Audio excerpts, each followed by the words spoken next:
여러분 안녕하세요. 책 읽는 그리스도인 진행의 김혜나입니다. 필립 켈러가 쓴 양과 목자라는 책을 중심으로 여러분과 생각해 볼 주제들을 나누고 있습니다. 지팡이 하면 여러분들은 어떤 모습을 떠올리시나요? 두툼한 윗부분으로 시작된 나무가 아래로 내려가며 얇아지는 그런 지팡이가 생각나는 분들도 계실 것이고, 마치 갈고리 모양의 머리에서 길쭉히 이어지는 크리스마스 지팡이가 생각나는 분들도 계실 텐데요. 마치 동화 속 산신령이 들고 다니는 그런 지팡이 말입니다.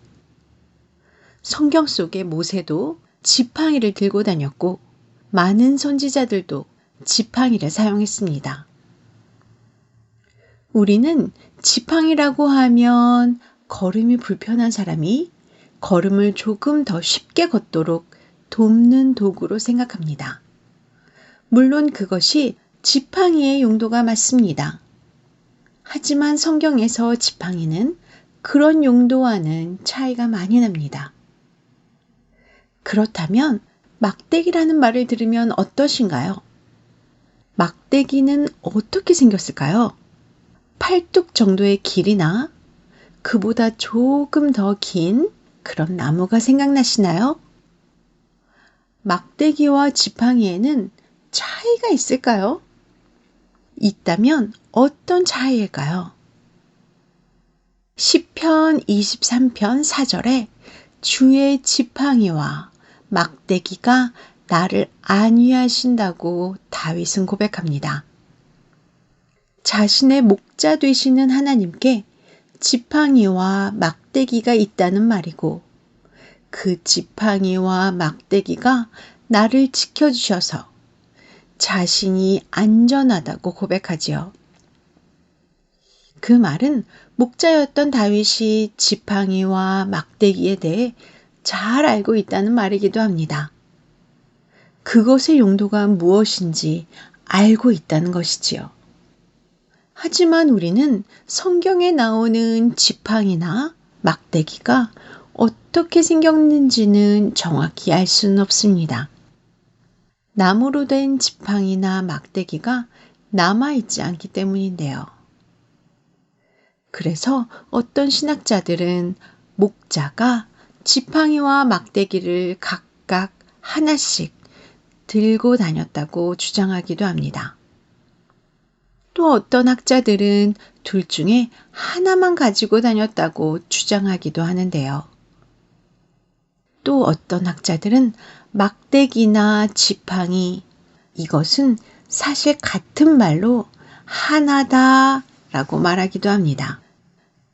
어떤 것이 맞는지는 정확히 알 수 없습니다. 정확히 알 수 없으니 이런 여러 이론들이 있겠지요. 성경 내용을 그린 서양화를 보면 모세나 목자들이 들고 있는 지팡이는 우리나라 사람들이 생각하던 그런 산신령이 들고 있는 크리스마스 지팡이와는 모습이 다릅니다. 곧고 길게 뻗은 봉 같은 형태이지요. 한국말로 쉽게 표현하면 작대기 혹은 몽둥이라고 해야 할까요? 사실 이 지팡이와 막대기의 원어를 공부해 보아도 그 설명이 명확히 되어 있지는 않습니다. 우리를 더욱 혼란스럽게 하는 것은 한 단어가 때로는 지팡이로, 때로는 막대기로도 번역이 되어 있다는 것입니다. 세베트라는 히브리어는 지팡이라고 번역이 되기도 하고 막대기라고 번역이 되기도 합니다. 또한 이스라엘 지파를 표현할 때 하나의 지파를 의미하기도 하고요. 이런 이유로 시편 23편 4절의 번역이 성경 번역본마다 서로 다른 일이 발생합니다. 시편 23편 4절을 개역개정이나 새 번역으로 보면 주의 지팡이와 막대기로 번역되어 있습니다. 지팡이가 먼저 나오고 막대기가 뒤이어 나오지요. 하지만 공동 번역의 경우는 막대기와 지팡이로 라고 번역이 되어 막대기가 먼저 나오고 지팡이가 나와서 그 순서가 바뀌어 있음을 볼 수 있습니다. 하지만 영어 번역들을 보면 막대기로 번역된 로드와 지팡이로 번역된 스텝의 순으로 번역이 되어 있어서 대부분의 한글 성경인 개역 성경이나 새 번역과는 그 순서가 반대로 되어 있는 것을 볼 수 있지요. 왜 이렇게 혼란스럽게 정리가 되지 않았을까요? 어쩌면 막대기나 지팡이나 사실 이 둘이 같은 것인데 용도에 따라 막대기로 부르기도 하고 지팡이로 부르기도 하는 것은 아닐까 생각해 보게 됩니다. 어쩌면 우리가 막대기와 지팡이의 용도를 생각해 본다면 그 답을 얻을 수 있지 않을까요? 그것을 한번 생각해 보죠. 필립 켈러는 자신들이 살고 있는 지역을 떠나 여름철의 고원에 초장에서 보내기 위해 양떼를 몰고 가는 목자는 많은 짐을 가지고 갈 수 없다고 합니다. 아무래도 그렇겠지요. 짐이 많으면 목자가 양떼를 데리고 이동하기가 쉽지 않을 것입니다. 그래서 목자는 최소한의 짐만 들고 떠나간다고 하는데요. 목자가 그렇게 그 길을 떠날 때 그에게 가장 중요한 것이 바로 이 막대기와 지팡이라고 합니다. 필립에 의하면 막대기는 주로 공격용으로 쓰인다고 합니다. 사나운 짐승이 나타나게 되면 목자는 막대기를 던져서 사나운 짐승을 쫓아낸다고 하네요. 그런 위급한 상황에 막대기를 정확하게 던지기 위해 목자는 많은 연습을 한다고 합니다. 그래서 이 막대기는 많은 경우 목자의 오른손 역할을 한다고 합니다. 필립 켈러는 자신이 아프리카에서 양을 치던 때에 갑작스럽게 나타난 코브라를 노련한 목자가 자신의 막대기로 한 번에 즉사시키는 것을 목격했다고 합니다. 이와 같이 목자의 막대기는 양들의 적으로부터 양들을 지키는 무기의 역할을 하는 것이지요. 그런데 흥미로운 것이 있습니다.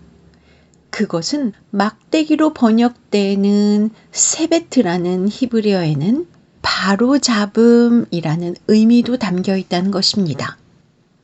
그러니까 이 막대기는 적을 공격하는 막대기이기도 하지만 양들을 교육시키는 막대기이기도 한 것이지요.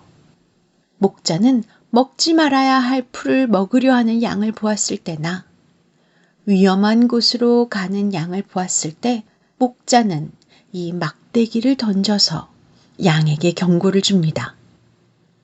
목자가 던진 막대기에 맞은 양은 다시 무리로 돌아오게 됩니다. 이렇게 목자의 막대기는 적을 공격하는 막대기이기도 하며 자기 양을 바로잡기 위해 사용하는 처벌의 막대기이기도 합니다. 그렇다면 지팡이는 어떤 의미일까요? 지팡이라고 번역되는 히브리어는 미시에나입니다. 미시엔이라는 단어에서 온 표현인데요. 이 뜻은 보호자, 기댈 수 있는 자 또는 생계를 의미합니다. 그러니까 지팡이는 같은 작대기이면서도 양을 보호해주고 양을 도와주는 작대기인 것이지요. 목자는 양들을 인도하여 나갈 때 양을 몰고 가고 싶은 쪽으로 양의 몸에 지팡이를 대고 지그시 눌러주며 방향을 잡아준다고 합니다. 그것은 결코 양을 아프게 하는 것이 아니라 양의 나아갈 길을 양이 알 수 있도록 인도해 주는 것이지요. 또한 목자는 지팡이로 양의 몸에 붙어 있는 여러 가지 가시덤불이나 오물 등을 떨어뜨려 주기도 한다는데요. 필립 켈러는 막대기는 하나님의 말씀을 상징하고 지팡이는 하나님의 성령을 상징한다고 해석했습니다. 하나님의 말씀이 마치 목자의 막대기처럼 사탄을 공격할 도구이며 우리 각자의 영혼 속에 잘못된 것들을 깨닫게 하시고 올바른 길로 인도하시는 도구이기 때문입니다. 또 성령께서는 목자의 지팡이처럼 우리를 인도하시고 보호하시며 갈 방향을 인도해 가시기 때문이지요. 참 적절한 해석이라는 생각이 듭니다. 목자가 막대기와 지팡이를 함께 가지고 다니는지 그것은 명확히 잘 모릅니다. 하지만 우리가 분명히 아는 것은 막대기는 분명 막대기로의 역할이 있고 지팡이는 분명 지팡이로의 역할이 있다는 것입니다. 목자는 막대기와 지팡이로 필요에 따라 양을 인도해 나가기도 하며 양을 보호해 나가기도 합니다. 그렇기에 다윗은 주의 지팡이와 막대기가 나를 안위하신다 라고 고백합니다. 안위한다 라는 뜻은 마음을 편안하게 하고 위로한다는 의미입니다. 하지만 원어적으로 안위한다는 의미에는 뉘우치다, 애도하다, 회개하다, 슬퍼하다 이런 뜻도 함께 있습니다. 하나님께서는 지팡이와 막대기로 우리를 뉘우치게 하기도 하시고 회개하게 하시기도 하시며 애통하게도 하시며 또 위로하기도 하십니다. 목자이신 하나님의 막대기와 지팡이로 인도함을 받는 우리들은 복이 있는 자들입니다. 오늘도 우리를 인도하시는 그분 안에 거하시는 우리 모두가 되기를 소원합니다. 책 읽는 그리스도인 여기서 마칩니다. 다음 시간에 뵙겠습니다. 안녕히 계세요.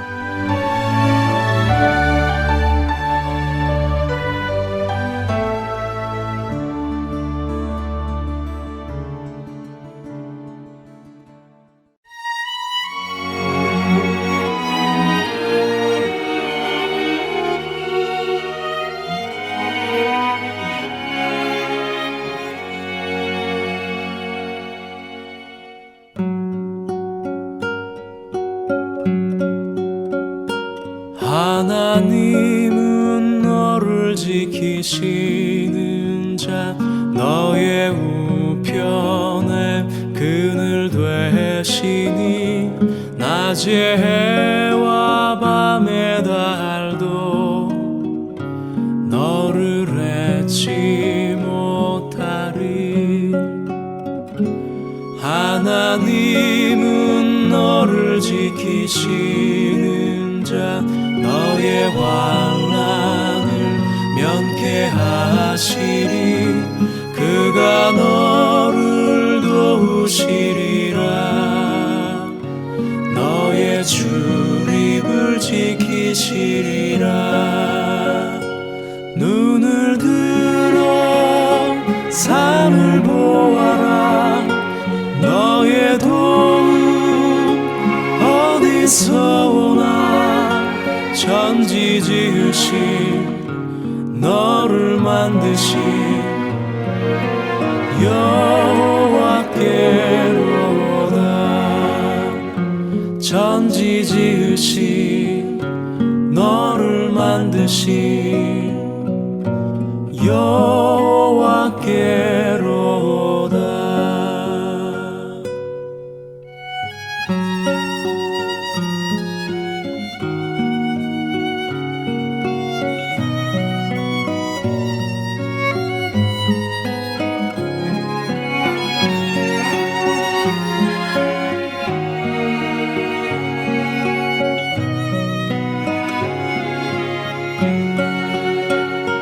눈을 들어 산을 보아라 너의 도움 어디서 오나 천지 지으신 너를 만드신 여호와께로다 천지 지으신 너를 만드신 여호와께로다